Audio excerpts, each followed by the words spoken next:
Welcome home. There's always room for one more. We come to the close of our study on Steps to Christ this morning. 13 weeks, well, not 13 weeks, we combined some chapters, but majority of the summer spent on a little book written by a cool lady a couple 100 years ago. And I hope that it's been edifying for your soul. And I'm excited because Pastor Anthony's going to be here next week. Officially, yes, you'd be excited about that. Our new pastor for young adults. He's coming in, going to get here sometime next midweek, moving down from that long drive from Berrien Springs, Michigan, down to Keene, Texas, and he'll be here next week. So excited about that. When you see him, welcome him. He's going to hit the ground running. Be gracious with him. His soul is going to have to catch up with his body at some point. So welcome him. Excited for him to come. This morning, we're talking about chapter 13 in Steps to Christ, rejoicing in the Lord. And joining me on stage today, a couple of guys that I can call friends and colleagues. I'd like you to introduce yourselves and then let the good people know which brand of toothpaste you used this morning to brush your teeth. I'm going to defer to Abner. Good morning, everyone. Happy Sabbath.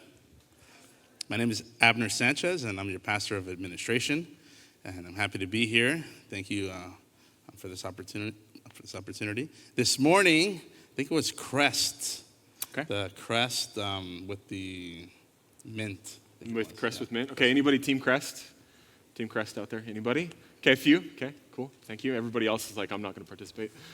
Go ahead, George. Good morning. My name is Jorge Velez. I'm on the media team here at the church. I'm basically the guy that shoves a camera in your face in the quiet moments, and you hear multiple shutter sounds because of it. You're welcome, by the way. This morning, I used, I think it was Arm & Hammer baking soda with mint. Okay. With mint, yeah. I'm an Arm & Hammer guy, so Right I knew there was something I liked about you. Any Arm & Hammer folks out there? Any of you? Okay, a few of you. Thanks. No judgment if you're something else, but there's always room for one more, right? Thank you guys for joining us this morning, and we're jumping into chapter 13, rejoicing in the Lord. And what we want to do today to kind of get our minds percolating, two things. First question is this: have you taken the steps to Christ, or what has your experience with steps to Christ been like this summer? What's been the result? And we want to hear from you in one of two ways. We're going to open that up for a discussion. But the other way we want to hear from you on that is that you have the opportunity, I think we've got a copy of it up here, to win a copy of this beautiful version of Steps to Christ.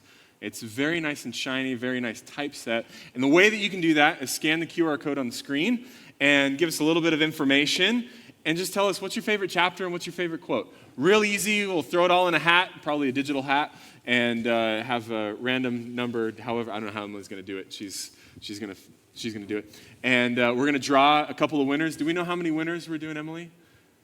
No, we don't know. So however many books we have left. We ordered quite a bit this summer of sharing up with our presenters. So if you'd like to win a copy of Steps to Christ, you can scan that code and enter in. But today, how we'd like to hear from you, and to toss this down to Alex. Alex is going to help us out. We're going to hear from you. What's your experience with Steps to Christ been like this summer?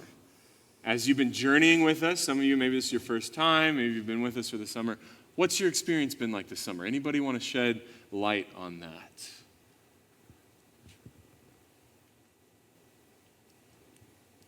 Okay, while you're thinking about it, go ahead and raise your hand. Alex will be looking for it.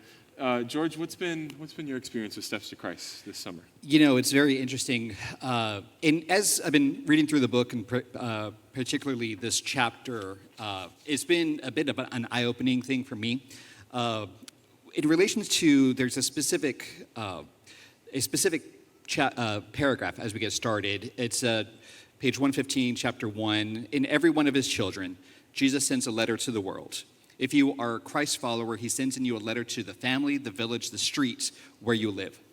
And for me, it's very interesting because in my work, what I do is I work in a very secular environment where it's the separation from where I do with my work and what I'm involved with the ministry here at the church is night and day difference. I am in the hospitality industry where people go to hotels and they go to bars and they are encouraged to go get drunk. They are there to have a good time. Obviously not for me, because I work more on the corporate side of stuff. But I am certainly surrounded by this, and it is something that I'm not involved with, but I'm exposed to it. And to try to, it's a delicate balance that I've found to be that representative of Christ while still doing the job that is required of me to do. I was telling Michael just recently that I was out of town this week, and I went back to the office yesterday. And when I got in, I was texting my wife. I said, wow, this is very interesting. I got a lot of feedback from my colleagues, my coworkers, who were saying, man, George, we really missed you. There was something different when you weren't here. The air, the vibe was different. When you're here, it's like we almost have a sense of calmness. And one of the food and beverage managers was like, George is back. And it was kind of a reassuring that knowing that what we do as Christ followers reflects in my work, my day job, if you will. Love that. Who from the audience today? What's your experience with Steps to Christ been like? Start calling names. Okay. Caesar, he volunteered. I didn't pick on him. Okay. So my experience, I have to say it's captivating but frustrating, if that makes sense. So frustrating for the one part, it kind of took place in the beginning as I was following through. And it just kind of, I remember it was this one quote where, I forgot how it went, but it's in one of the chapters, I think chapter 5, where it's like, seek me and you will find my heart in you. And I was like, well, what does that mean? Just because I feel like there's multiple ways for that to happen. And for me, as I was kind of dealing with my own tribulations at work and in my personal life, I was like, well, I'm trying to give myself the best of all worlds here and try to find one specific way, but it just got me confused, got me puzzled, and just got me really, really in a questioning state of mind. But it was in that same chapter 5, where the captivating kind of came in to where I just need to give myself up to God and surrender to the will of God. And kind of what that led me to, not to get too personal here, but I kind of took on the, method and procedure that whenever something damaging happens to me, whether it be emotional, soulfully, something like that, I just told myself, I need to tell him to be there for me. Tell him I'm going to be an emotional mess, and that's okay, to never be embarrassed. And I think that's why I was telling myself, you don't embarrass yourself in front of God. But it kind of led me to being no, I can embarrass myself, I can humiliate myself, but I just need to let God know, be there for me, I'm going to cry, be that shoulder for me to cry on. And it kind of led me to take 10 minutes out of the day to just do that and know he's there. But first off, no, I can't rely on myself. I need to rely on him. And after those 10 minutes, it says you'll be renewed. Not 10 minutes specifically, but for me personally, 10 minutes. And I've been doing that so much throughout the day. Sure, I might have a lot of tribulations. Sorry, I'm talking way too long. But, I'm just okay with taking 10 minutes out of the day, just because if it's 10 minutes, or for anyone else, another time method, it's worth it. It's worth every second, worth every torturous second, but it's going to renew you. It renews me, and you feel the Spirit, and I like that. So, I love that. And maybe put another way, you came to experience a relationship with Jesus. Yeah, absolutely. A real one. A stronger relationship than what it was before. I love that. Who else has an experience this summer from going through Steps to Christ? Who else? Alex is ready to bring the catch box to you. Anybody?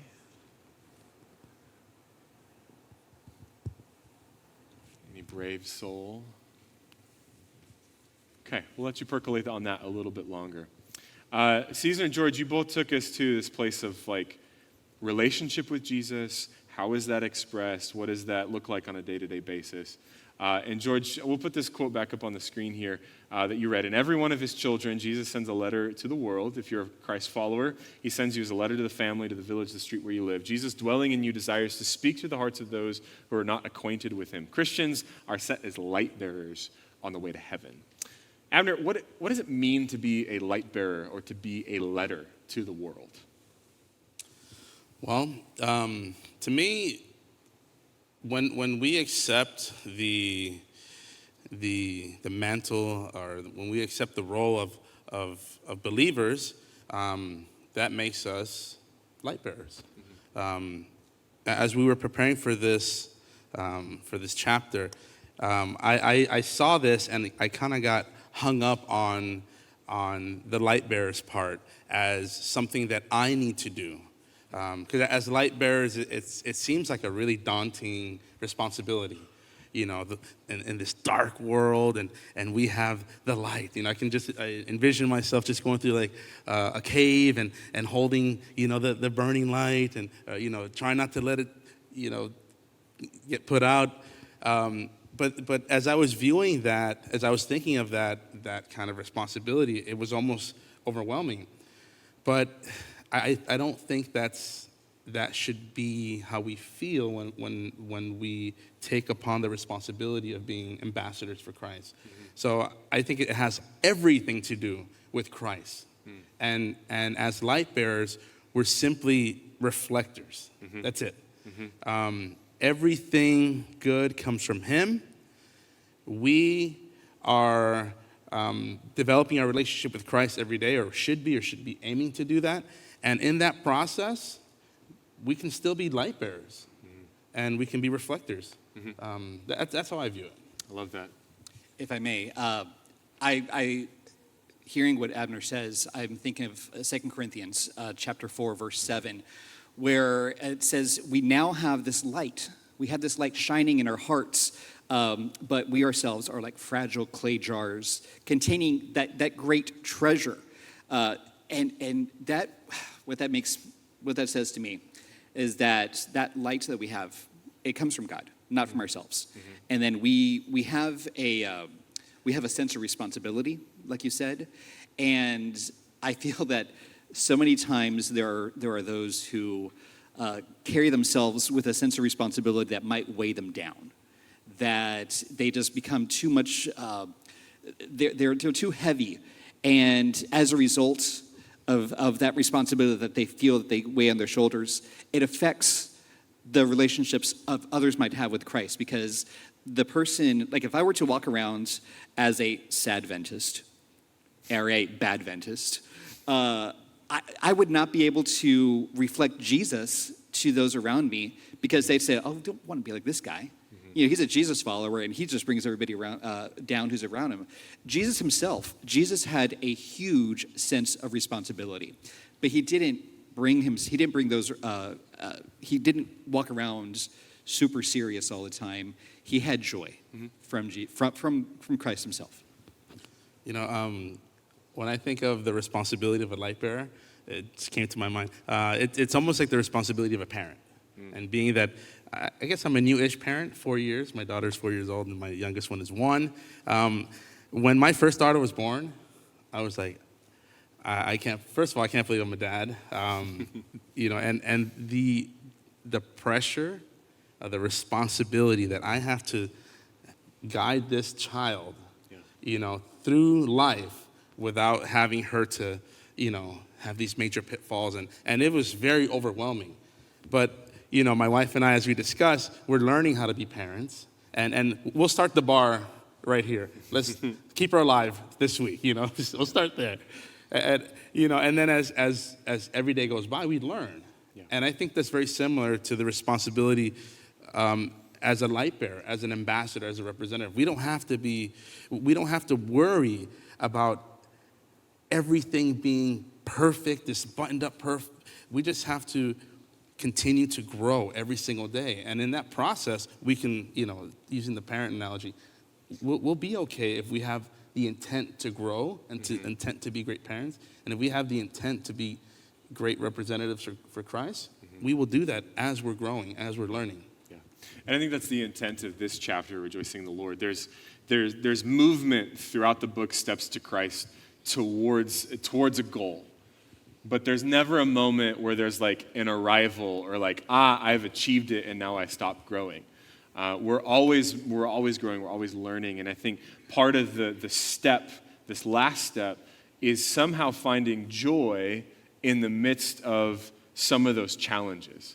And you both kind of hit on that there are challenges that we experience. Caesar, I appreciate your vulnerability earlier where you're like, yeah, there's moments where I'm overwhelmed or I'm overcome or things happen to me that kind of jolt my lived experience as a Christian.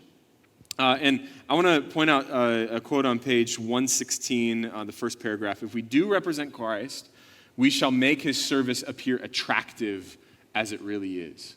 Have you met someone in life that they say that they follow Jesus, but whatever they do or how they represent that following of Jesus, you're like, I want to have nothing to do with that? Yeah, I heard a yes. Thank you again for honesty and vulnerability. Likely you have.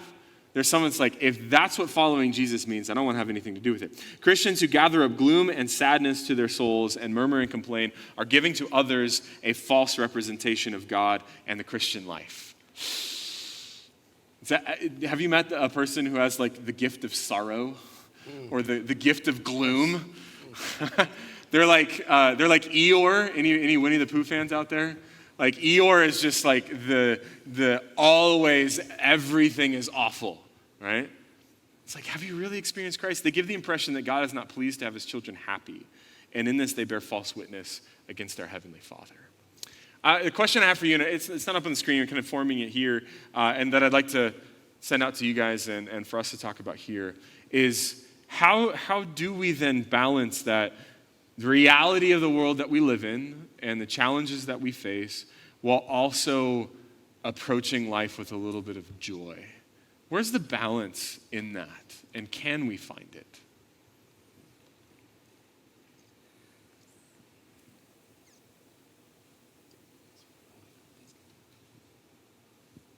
Anyone want to take a stab? It's probably too much of a complicated question.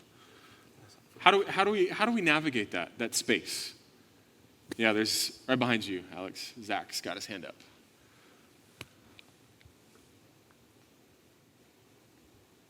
I believe using steps to Christ as our analogy, but I think it's staying in step with Christ daily. I think that once we lose sight of that, we start to veer off the path. And it's a narrow path, though. It's a straight path that we have to stay on. Yeah. I think keeping him in sight is what ultimately we need to do to keep that balance. I like that. To echo what you're saying as well, to be real about it, it's almost as if we have to accept the fact that we're gonna trip, we're gonna fall, there's gonna be struggles. But the reality is that no matter how oftentimes we struggle or if we fall, Jesus is going to be right there to lift us back up. When we wholeheartedly come to him and say, Father, I've made a mistake. Please not only forgive me, but transform me to where I can continue to live this life and not carry that guilt around with us. Because sometimes we feel guilty that we've let God down. And we say, God, is that guilt that I carry going to keep keep my salvation away from me? Or does your grace abound over any guilt? That's right. You know, that's a really hard question to answer because, you know, we're supposed to have this overwhelming joy when we accept Christ, but we still live in a place, in an environment where we're going to fall and we're surrounded by constant temptations. But we have to, God doesn't want us to dwell in our sorrow. He doesn't want us to live in that space. God never says that we're going to stay there. You know, he's ready to pick us up out of that pit, out of the darkness. And as a light bearer, as a Christian, as a believer, if we understand, if we have the hope that comes from Christ, that Jesus Christ died, I mean, he died an agonizing death, and he lived afterwards, then how can we even dwell or even consider dwelling and staying in that space, in that pit that we have in our lives when we have the ultimate example of Jesus Christ? That with that hope, we should also have that same hope, not just in him, but for ourselves. Yeah. So if you're in that pit, if you're in that low spot, just know that he's ready to pick you up. Mm-hmm. And he doesn't want us to dwell there. He doesn't want us to live in that space. Yeah. He wants us to have that hope. Yeah. I like how Ellen says on page 116, paragraph 3 in this chapter, many walking along the path of life dwell upon their mistakes and failures and disappointments, and their hearts are filled with grief and discouragement. But she continues on page 117, have there not been some bright spots in your experience? Have you not had some precious seasons when your heart throbbed with joy in response to the Spirit of God? When you look back into the chapters of your life experience, do you not find some pleasant pages? Are not God's promises like the fragrant flowers growing beside you on the path on every hand? Will you not let their beauty and sweetness fill your heart with joy? And Michael, as you read that, sorry to jump in here. As you read that, in my mind, I see Ellen writing that like almost frustrated, because those are five straight questions that she asks. Yeah.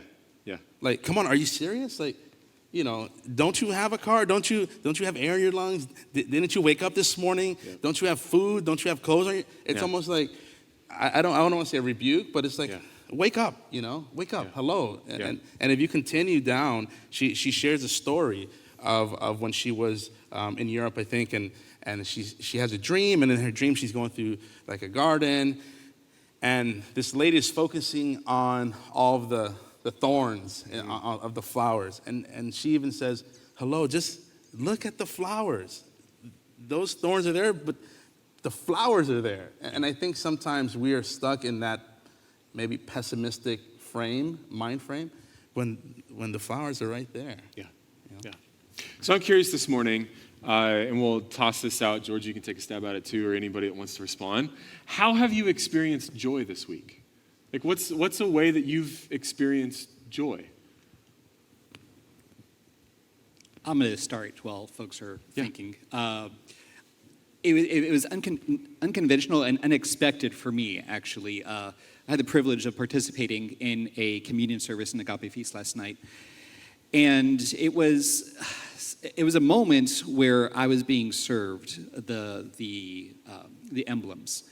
And in that moment, when the emblems were being served, the words that were spoken were being spoken directly to me, of saying, George, this is the body of Christ broken for you.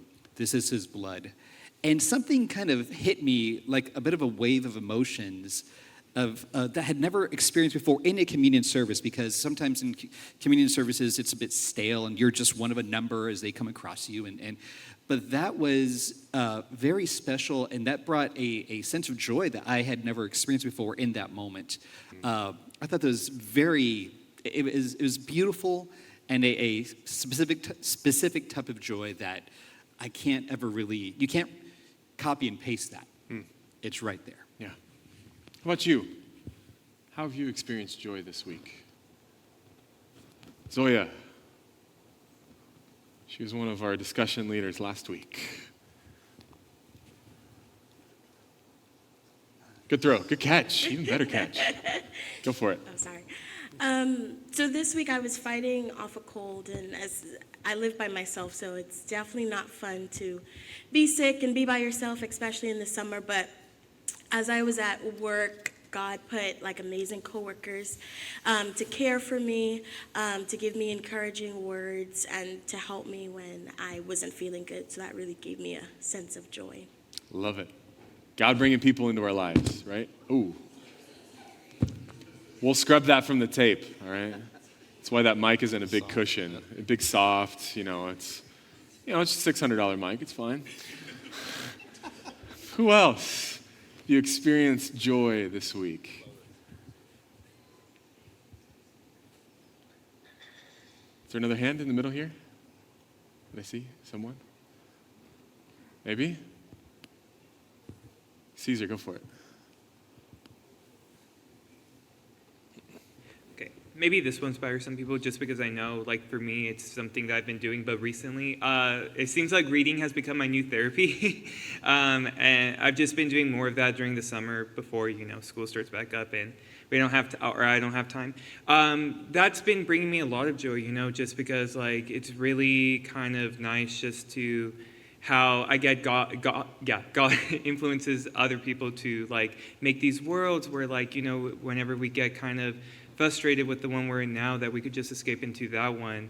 And the interesting thing, I guess I wanted to correlate with the thing about how we take advantage of like, having air in our lungs and being able to do the things we take for granted is like these, specifically the kind of a range of books I've been reading they're realistic fiction, contemporary, and they just touch upon like, very sincere subjects like, cancer and just like terminally ill, and romance ties into that.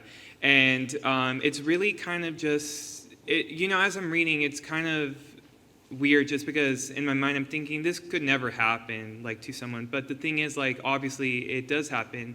We're just, I guess, protected by God's shield, some of us, and others aren't as fortunate, as hard as it is to confess.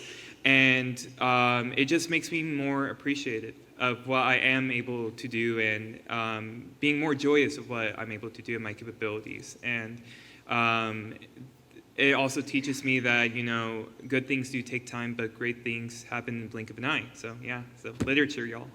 Love that. I love that. Who else? How have you experienced joy this week? Behind him. There we go. Very cool.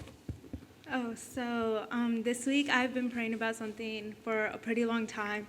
And this week I kind of got into more like intense praying for it. And the way God made it work was so incredible, and that brought me a lot of joy. So It's awesome. God's showing up. The power of prayer. Anybody else? One or two more? You've experienced joy this week? Back there on the left, yeah. Hello, everybody. Happy Sabbath.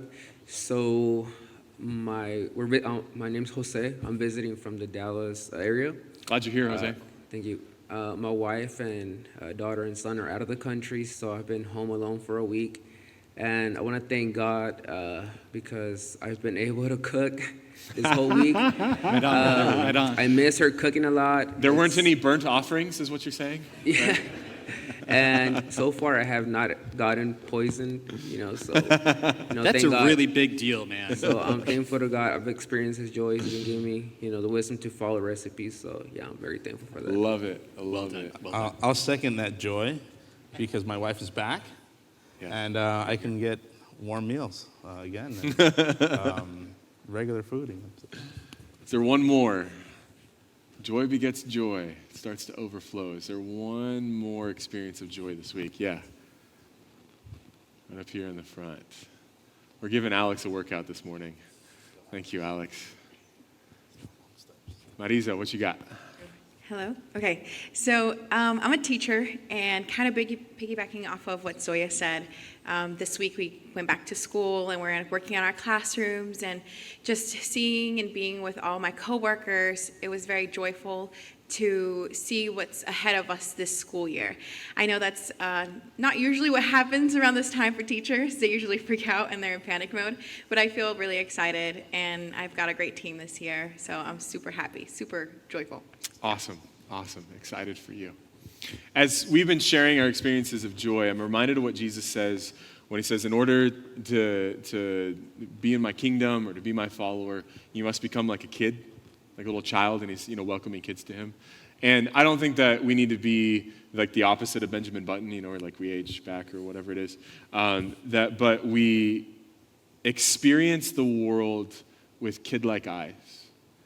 Seeing my son grow up, he's 9 months old now. I'm saying, like, grow up. Like, he's getting so old now.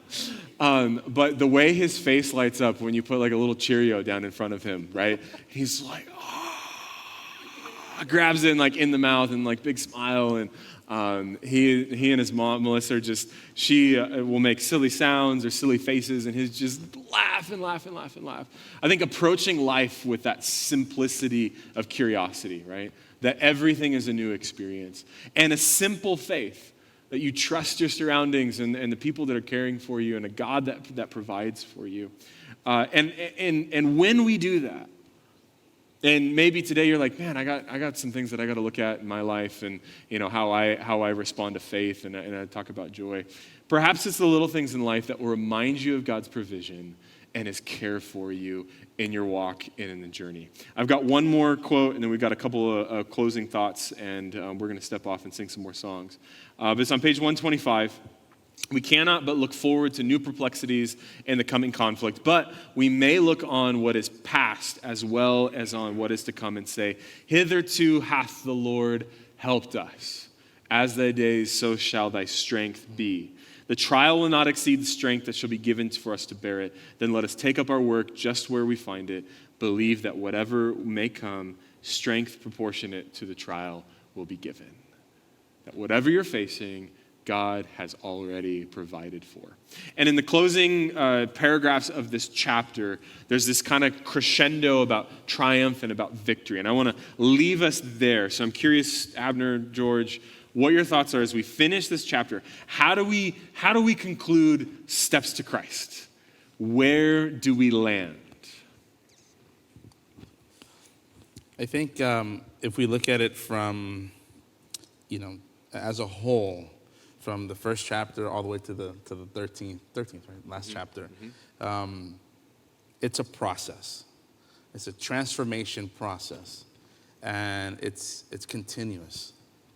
And I think once you get to this point in your walk, while it's not the end of your steps to Christ, it's not the end of the process. It's a moment to take a step back and to self-assess and to see that everything that has happened, the joy that you feel is a natural reaction to your approaching and getting closer to Christ on a daily basis. This is a natural reaction, that joy that we feel. So I think this is an opportunity to take a victory lap, and say, God, thank you for everything that you've done as I've gotten closer to you. Yeah. While this is not the end, I want to be thankful to you for the triumph and the victory that I've been able to experience. I love that. George? I don't think we actually ever really finish. We don't, because our relationship with Christ never ends. It always grows. Yeah. And we could say the ultimate goal, the ultimate destination is to be in heaven and live with Christ for eternity, rejoice with him for eternity. And that's sometimes hard to get our minds wrapped around, that there is no end. There is no finish line. It just is continual. So our relationship with Christ is non-ending. We may finish the book, we'll restart the book, but our relationship does not end. Yeah. When I used to run, I hope to get back to that after my foot heals up. Anybody use the Nike Run Club app? Any runners out there? Okay, just me. Cool. One of the coaches on there, you can do these guided runs, and one of the coaches always says, when you come to the end of your run, that every finish line is your next starting line. So that every time you finish, you're at the start of the next race. And as we conclude this wonderful look at steps to Christ in this book, my encouragement to you, that as you cross this finish line of chapter 13, that you're ready to go for the next starting line. That whatever God brings in front of you, whatever life brings in front of you, you will rest in the confident assurance that Jesus is who he says he is. He'll do what he says he'll do, and he will provide for you every single step of the way. Thank you for leaning into the conversation this morning. Thank you guys for being here. We've got some announcements before we conclude with a song, so please turn your attention to the screens.